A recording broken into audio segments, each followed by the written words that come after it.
Welcome to Through the Table Podcast with Brian,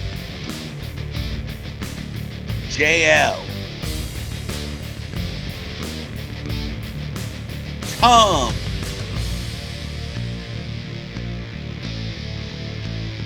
Rick, and Russ.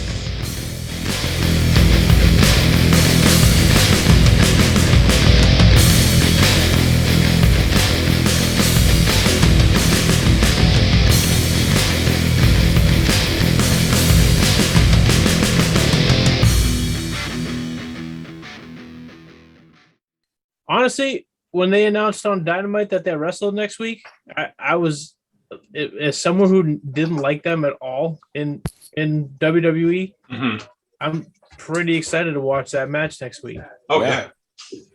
I like them. They were my tag team of the year last year. I mean, they weren't Miz and Morrison, but they were my tag team of the year. No one's Miz and Morrison. I can come on. It lasted 3 months, but they get tag team of the year. I swear he's trolling all of us. Oh, me especially. Definitely. Yeah, that's going to be one great match, though. I love FTR.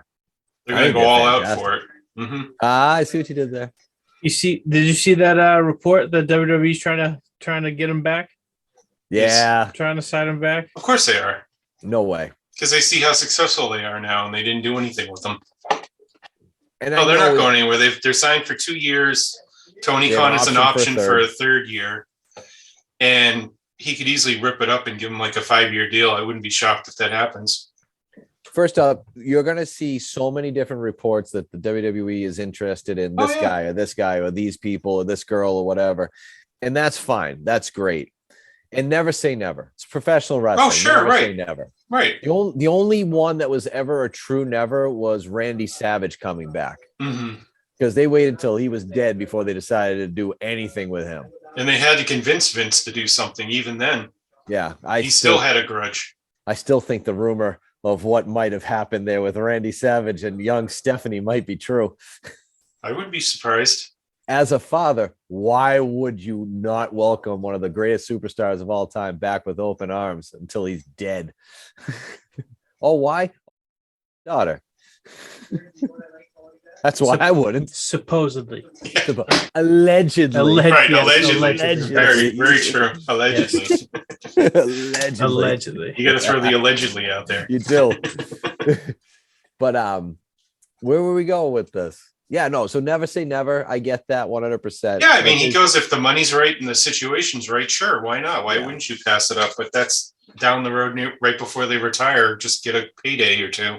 There's just certain people I can't see going back, and FTR really is one of them. When you hear some of the stuff that Dax Harwood was talking about, some of the stuff he went through, it's funny too. You hear a lot of these stories now, and they're similar. Oh yeah, they're all similar. Do you remember those stupid ass outfits that came out on the internet that they supposedly wanted them to wear? Those popped up on my timeline my Twitter timeline the other day. Like, oh my god, I forgot about how stupid that was. Ash always brings them up here and there just because they were so bad. Vince has done some amazing things, and you think about some of the stuff that's come out recently, like what they wanted to do to Adam Cole, the whole Karrion Kross debacle. The stuff they were going to do with FTR, and you just like, man, what the hell? Just throwing things against the wall, seeing what sticks, huh? Basically. I mean, or it looks like that LA Knight managerial thing was what the thing Adam Cole was going to be doing. Yeah. That's terrible. So, and that's part of the point that I was bringing up. So this is back when I didn't know Brett had signed. Yeah, I guess it was the last couple of days that happened. At least the managers that AEW are using are guys that are past their prime or, whatever. They're not guys that could currently work. Like, all right, you want to make LA Knight a manager, that's fine, but the man can still work. Yeah, you can talk and all that. There are plenty of guys out there who can't work to save their lives, who are some great talkers that should be out there as a manager. Right. Speaking of which, where's JL? Not sure yet. Oh, Rick, I watched that one circle around and then land.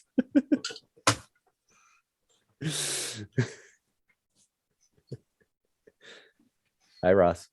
Hello. I feel like to bounce into this conversation that I feel like I don't know about or not know about is LA Knight might be the latest version of what's his name when Raven was in the WWE managing the Quebecers. Oh yeah, Johnny He did that with Polo? him too. Yeah, Johnny Polo.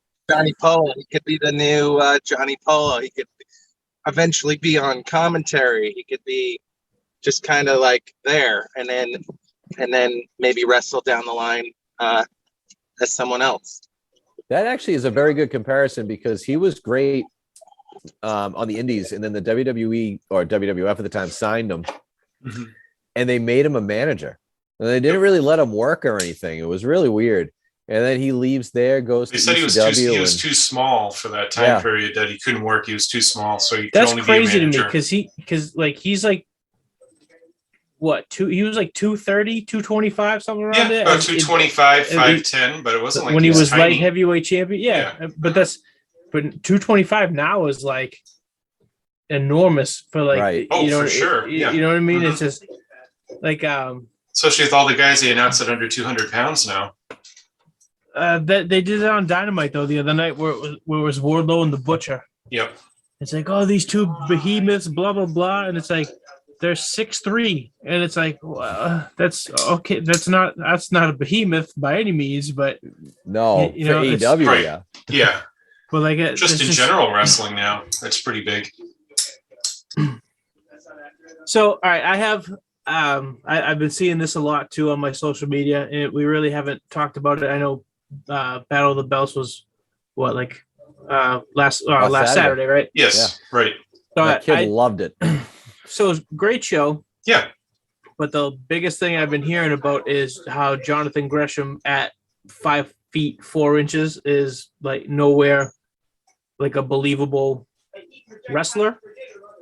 You know what I mean? Like I've been seeing that, like no one hasn't watched him wrestle then. and that's the thing. Like Yeah. he's like.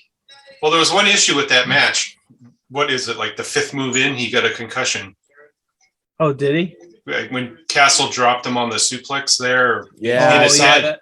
I thought I saw that. He said for about the next 2 or 3 minutes, he didn't really know what was going on before he at least was able to like figure it out. He's got a concussion from it. So that's why the match was a little bit sloppier than it normally would have been. But see, all I say about that though is a match sloppy at all if it involves the boys. Yeah. Impossible. But so my thing is as I guess sloppy as some people called it, and if that's the case too, Gresham had a concussion. That's what I'm saying. That's why it was a little sloppier than normal, but he obviously wasn't all there. Right, yeah. And he was still like just. I mean, Don Castle did a great job. An excellent job too. But like Gresham, he's just so smooth and like you could just tell he's just controlling that whole. Oh yeah, definitely. Just. Like he was awesome. I mean, I've seen him before, but like that was like the first time I've really sat down and. That's why he was off on a couple of his moves because he had a concussion. So still was a good match. Just even with that, it's like wow. I got a couple of points. First off, Dalton Castle's gimmick is fantastic. Yep. Second, love the same. I've seen the same thing that you've seen, Rick, where people are saying, "Oh, he's 5 foot nothing." How could he be believable? These are the same people who love Rey Mysterio. Yeah. Right. Same height. Just about. Yeah. The only thing he's a little more muscular. That's about it. So that's the point I was going to make. Jacked. He's so jacked. He's a tank. Yeah. The point I'd like to make, if we're saying sloppier than normal, are we talking about Sonny or are we talking about a match? Oh. Well, Sonny's locked up in jail for quite a while, so yeah. She killed possibly forever. She took. Yeah. She has been nothing but trouble since she got out of jail. I watched like a YouTube video. It was I think a cultaholic maybe, and it was like a 24-minute video on just how like the rise and fall of Sunny, basically. Oh no. I was just like, man, she is just a mess. There must be a lot more fall than rise. Well, depending on if you're watching her porn or not, but if you see if the rise and fall, so to speak, Sunny, I was listening to Jim Cornette, and he brought up a great point. Like, he's felt every emotion because obviously he knew her and knows her, of feeling bad for her, not feeling anything. But this time around, she actually killed somebody. So now he's just like, he's over it. He doesn't want to. He just wants her in jail forever. It's over. No more chances. So I kind of agree with that. Oh, definitely. He's wrong. And the other thing too, it's like, I mean, I was listening to Cornette too, and they said, like, he said something about she got arrested either 4 or 5 times in one day, or something like that. Yep. Like it's like a legit fact. Mm-hmm. Yeah, it is. And it's just like, how does that work? How do you You get start out early. Yeah, right. 6 a.m. 6 a.m. Probably 12:01 a.m. Yeah. That's an all-nighter right there. Oh, totally. So one day. That's insane. How do they let her off 4 times? Because he let them off. She let them off a few times, probably. But They saw some sunny days. yes, Boy. some cops did not lose their smile that day.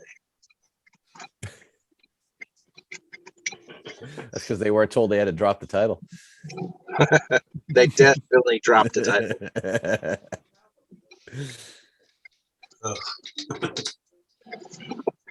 Anyways, that whole little comedy segment derailed this entire podcast. I don't know where to go from there now. Yeah, I don't know. There's no like segue out of that. I'm trying to think. It's like, what else happened this week? Well, you're talking about Gresham. And we went way off on a side tangent here. Yeah. So yeah, just more thoughts on Battle of the Belts. I guess that I definitely would like to see more Dalton Castle in AEW. Yeah. He's got to be under deal if he's been working those matches. well, Dalton Castle anywhere is a good. It's a Oh good yeah, thing. yeah. Mm-hmm. Did I? Great gimmick. I told you about he had a different gimmick in Chikara, right? It was. Yeah, Were we talking about that one time? Yes, we did. Mm-hmm. So yeah, and that's the cool thing about that too is even that gimmick, the Ashley Remington gimmick, is like just as good. Yeah. Mm-hmm. You know what I mean? So the fact that he has 2 like extremely good gimmicks, he made them both work. Right. And it's like they were both like extremely over. Mm-hmm. It says a lot about just the guy himself. Like for sure. I know he's kind of been what was it like? He's a little older than like a lot of the indie guys, right? He's like, 36, I think. I was gonna say. So I know Yeah. like that was a thing, and I guess his back hurts or is Yeah, he had a bad back when he was the champion. When he won the title belt, he had to take 3 or 4 months off because his back was in such bad shape. Right. His title reign wasn't that great, but it's because of his back the whole time.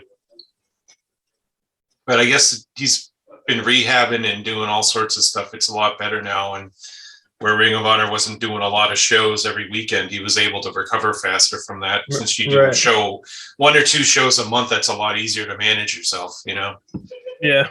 I'm sure he's under contract if they put him on Battle of the Belts. There's no way they would do that without him being under contract. They need. I know Gresham re-signed with the new deal. I'm sure Dalton did too. They got to do something with Ring of Honor soon because the AEW roster is getting way too big. So they need to kind of like. They are.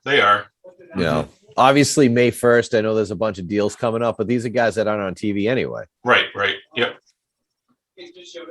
That's the next date for a lot of the guys, because you saw in Helico and Jack Evans said they're not being re-signed, which isn't a surprise. Yeah, but there's a lot more of those early contracts, I'm sure, that are just going to be let go. I like what Jack Evans said. He was like, I got hurt, and by the time I came back, there just wasn't a spot anymore. He doesn't have any ill feelings. No, he said he gave it his all, and it just didn't work out. Yeah. Nothing you can really do. You got enough chances. Yeah, he's a guy too that you can go back on the indies, do your thing, do what you got to do, and who knows, maybe he'll be back.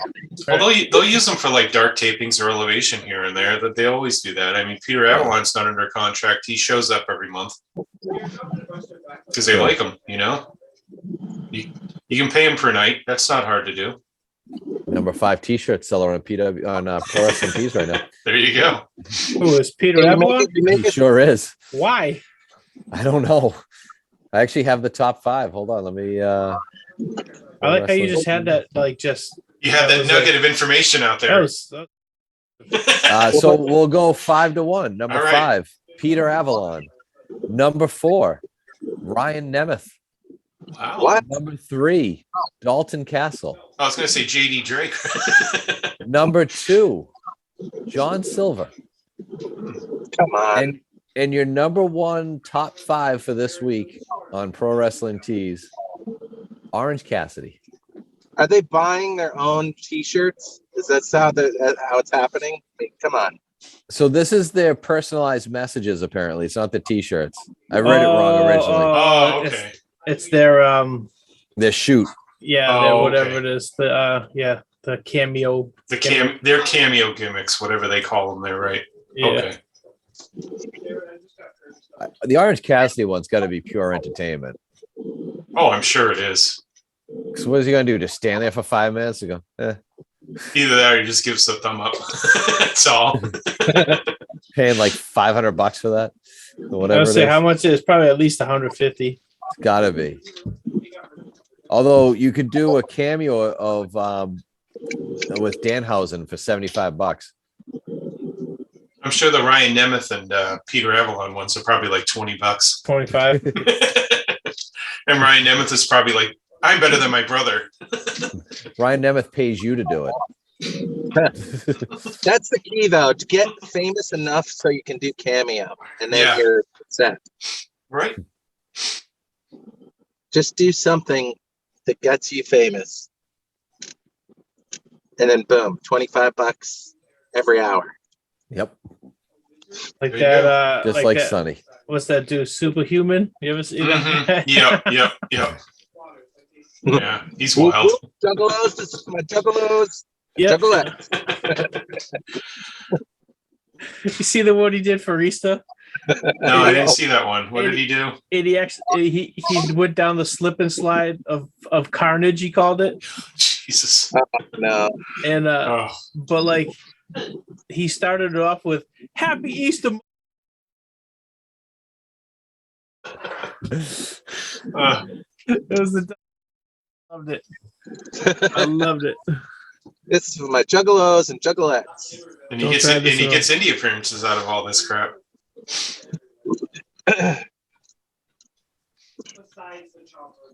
Oh, the dude's hilarious. What's happening on SmackDown, Tom? Anything? I got the Red Sox on. Butch is on tonight, supposedly. The Butcher? Butch. No, just Butch. You know, the one that they called the Rabid Wolverine. That was crazy. Mm-hmm. Wait, they called him the Rabid Wolverine? Yep, they're calling him that last week. They had to restrain him and tie him up because he's a rabid Wolverine. Oh no! Yeah. Oh no! He's gonna kill his family. Well, he does have one. Oh no! Oh, someone get him away from the weight benches and the Bibles and all that. I'm shocked that Oh they my went God. there with it. I was like, "What? Wow!" I heard about it and saw that Pat McAfee say it, not wanting to say it. Oh man! Oh, the dogs are outside. In the pool house. Doors are unlocked. I really can't believe they did that. That was was that a mistake or is that Nope. like a No, he said it a couple times. oh no. It wasn't just once by accident. He said it a couple of times. How does somebody not get into? Because I know this comes from Vince. So how does someone not get into Vince's ear and say, like, really, man? Like, Because people are scared to say something like that to him. Like, and I kind of in a way get it because he didn't remember who Gallows was when he showed up. But you heard the newest one about Shane Thorne and Austin Theory. He didn't know which one was which. I can see that. He goes, What? "Oh, you're the guy that was a part of Retribution, right?" And he's like, "No, I've never been in Retribution." He's like, "I swear to God, you were the one under the mask." And he had no idea Austin Theory wasn't one of them. He thought he was the whole time. It's like, wow. That's crazy. Yeah. That's awful. And the guy, the Thorne has the big tattoo all over his shoulder and arm, and Theory doesn't have any. And it's like, how you didn't even notice? Oh, God. Way off. Yep. Like, that's not even close. No. It's But it's one of those things you don't correct them. You just let him go with it. Yep. Let him go. just let Vince say what he wants, and then eventually I think Pritchard had to tell him, like, dude, you're wrong. Like, oh, I am. You're calling him the same name as we called the guy who killed his entire family. What are you doing? Yeah. My thing is too is like, I don't even. I can't believe that they like. I don't know. I mean, I don't find much tasteless, but that's pretty goddamn tasteless. Yeah. It is. I don't know why, but the way you said that made me really happy. MJF and saying Rabid Wolverine, get on Rick. That's about it. It's pretty goddamn tasteless. Yeah, that's crazy to me. It's awful. Mm-hmm. Like, I get like a bunch of years went by, but come on now. Some things you just don't do. The Rabid Wolverine.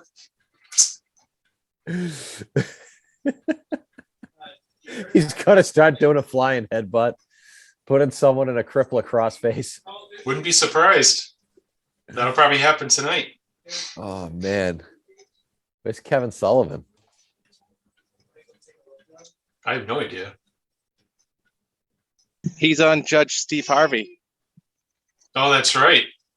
Did Wait, that episode happen already? Yeah, I was on a couple weeks ago, I think. I remember about it, but I never watched it. And then the week after, they had Johnny Fairplay. Oh, really? Yeah. I haven't heard that name in a while.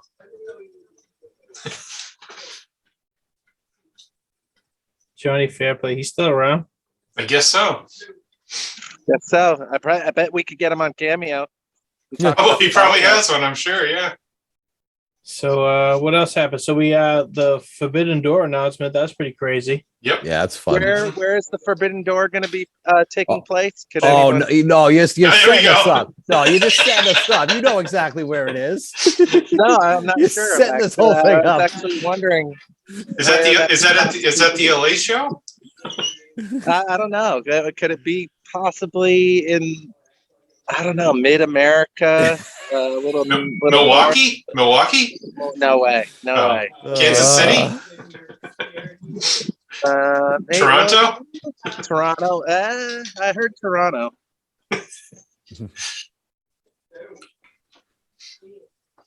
Wherever it is, it's going to be. It's not a forbidden door because it's the same door that they walk in and out of. I mean, he's not wrong. No. My little Okada today was saying that it's his wife's birthday, so he's not sure if he can make the show. Oh, really? Yeah. Yeah. You know, he's just goofing off. There's no way he would miss that. That'd be funny. If he was like, no, sorry, guys. Yeah, I can't. It's my wife's birthday the same day. I can't make it. Would you do Okada versus Hangman? Like, do you do that? Probably not. I was gonna say, I feel like you can't. Well, if you're doing AEW versus New Japan, you got to make some of the matches a little bit because you can't have all the AEW guys going over. Right. Oh, absolutely. You know? So you got to say put up. I don't know who they put him in with, but you know, I don't know if you put him in with one of your top guys. You might do like a mid guy. Maybe Danielson. You do Danielson and Okada. Because I feel like unless they're going to put him in the G1, I don't know if they would do that now. You know, because I know Danielson wants in the G1 this year, like for the hardest of things. And that's coming up too, right? Because that's that right. Starts July like 5th or something, or July 3rd, like right after, like the week after the show. I'm sure they'll announce a couple of guys if they leave open spots if they don't do it beforehand. because now everyone can go over and do it now because they reopened everything. Right. So New Japan's applying. They're applying for all the visas now of all the U.S. guys they want to use for everything. If they don't do it now, they probably won't be done in time for the G1 and the Super Junior tournament that's coming up too. I heard Dante Martin's probably going to be in it. I wouldn't mind seeing like a Dante Martin El Phantasmo. I could see that just for the hell of it. You know what I mean? Like that. I would definitely like to see that at some point. Probably in the Super Juniors. Dante Martin is an enigma to me because one week they have him pushed to the moon, and then the next week he's like curtain jerking an elevation in a random 6-man tag. Did his brother get hurt again? Yeah, Darius got hurt again. Oh, geez. The other knee this time. You know, the way he's injury prone, I don't know. He's like me. He comes back after 12 months off and then gets hurt again within like a month. Yeah, I didn't get why Dante was in that match, and then he was the one that got pinned in the match too. Yeah, that was weird. That was a strange. It was strange. Yeah. But I feel like they're trying to do something with Brock and Moriarty there. I thought Brock would just take the pinfall just because he's the new guy. Like, it's not going to hurt him at all. I don't know why Dante did. And they're teasing Moriarty for the Blackpool Combat Club anyway still. So that's probably going to happen eventually. Right. What's funny about that when Wheeler Yuta was put in and then like they're doing all this other teas, I see people online complaining that they're just bringing in these nobodies. When Danielson went to Mox to start this whole thing before they even had their match at the last pay-per-view, they listed all of these names. Yep. These were some of the names that were listed, and the whole point was to bring new blood into it and give them that same killer instinct that they have. I mean, look what they've done with Wheeler Yuta since they did this whole thing with him. He's getting so. I'm just saying, like, listen to the crowd reaction for him now. Yeah, he went from an opening card nobody to he's now a name in the promotion over matter of a month. That match in Boston made his career. More things to remove himself from Steve Blackman 2.0, though. I don't know where you're seeing that anymore. I was to say, I mean, I get it. He's got black hair and a beard. But yeah, that's pretty much where it ends, though. Getting rid of the old little wrestling shoes and the bad gear and have that new gear. That was awesome. See, I didn't even mind the gear. I didn't mind the gear. It was those weird ass shoes that he had. That was and he never covered up with the kick pads either. Most people cover him with the kick pads. He just had those little wrestling shoes on. Yeah, so weird. Yeah, they made him a big name player just by doing a few different little things with him. Oh yeah, no, that match in Boston, like I said, that he was a made man after that match. Oh yeah, definitely, that was great. Even if they didn't put him in with the Blackpool Club, there, he was a made man. How many members do you think they'll get till they stop? Well, I know what they named. So they named 3 that night, right? And that was what Garcia can't do it since he's doing the thing with Jericho right now. Oh, okay, that's right. The third one was Garcia. Those were the 3 names. Yep, him and Moriarty and Wheeler. So I could see it being 4. Yeah. 4 is a good number. It's the Horseman blueprint. Right. That's true. 4 works. Anything more than 4, you start to, kind of lose it a little bit. Yeah, it's weird. AEW though, for some reason, likes to go between. They like to go 5, 3 and 5. Yeah, yeah. They love that number 5. They really do with the big groups. Anything past 5, I'll say. Anything past 5 gets a little ridiculous. Like the Dark Order. Yeah. Although they're still hilarious, but what do you do with them? They don't really know. I mean, I was to say they're really not even. They're not much on TV. Really, anyway, other than Hank, they'll do like they're on Elevation a lot, but yeah, usually it's like 10-man tags or 8-man tags now with them, and they're not even winning most of those. No, half and half. Depends on who they're fighting, obviously. That's just what kind of feels unimportant right now is the Young Bucks. I don't think so. I mean, they just had that No, they banger of just- a match with FTR. Yeah, and they're 2 just ago. standing back a little bit, letting everyone else shine. They'll get And their it's- time again. They're still building up the huge situation with Cole and Yep. Red Dragon. Mhm. And they're just biding their time on that for Kenny Omega to come back. So you have a war between Omega, the Bucks, and Cole and Red Dragon. Exactly. Yep. And Bullet Club somehow being a part of it now with that whole thing Yeah. with Cole and Jay White interrupting Tony's big announcement. Yep. And he actually mentioned Bullet Club. Mm-hmm. It's funny. WWE wanted to bring Bullet Club, but then they were like, no, we don't want to use the name and we can't do that. We'll just kind of bring aspects of it. And Let's AEW's call like, it the club. yeah. let's They do call it the club, but then they'd rename everybody since you can't have a name anymore Yeah. unless you come in. You have to get a brand new name. So it'd be like, what's Joe Smith doing out here? They did that with who was it on NXT? Casey Catanzaro, Yep. and they actually had her like in the promo, like say why she changed her name, and it was the dumbest. No. It was the God. dumbest thing. I hate when they do stuff Yeah. like that. It was like, you know, this is the other side that nobody sees, and it's like that's terrible. Mhm. Yep. But everyone's What's getting worse? renamed down there. What's worse, that or pretending that some guy is his dead brother's, or he's yeah, that thing, the Ezekiel thing. I'm just gonna bail out of that. You all know. Yeah. I think it's hilarious.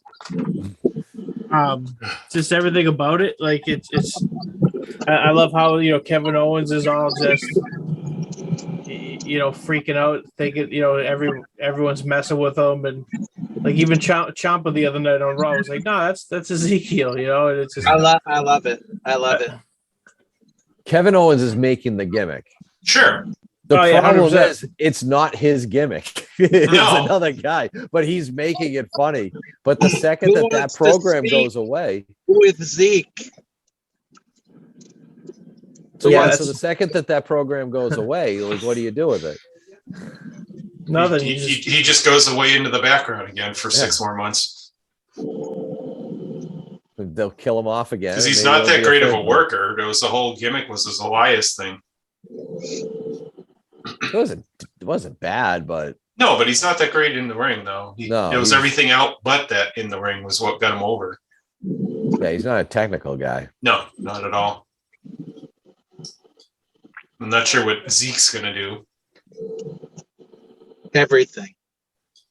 Even his like his social media, because the Twitter used to be like I am Elias. Yeah. Now it's I am not Elias. Like you know what I mean? Like Uh, it's God. It's brilliant. Or that horrible Photoshop where he took out the Yeah. country singer and put his brother there. I do like that was the other thing. Instead of just making a new social media, he's like, oh, since Elias isn't going to use this anymore, I'll just take it over. It's great. Hilarious. It's great. He knew his brother's passwords. Yeah.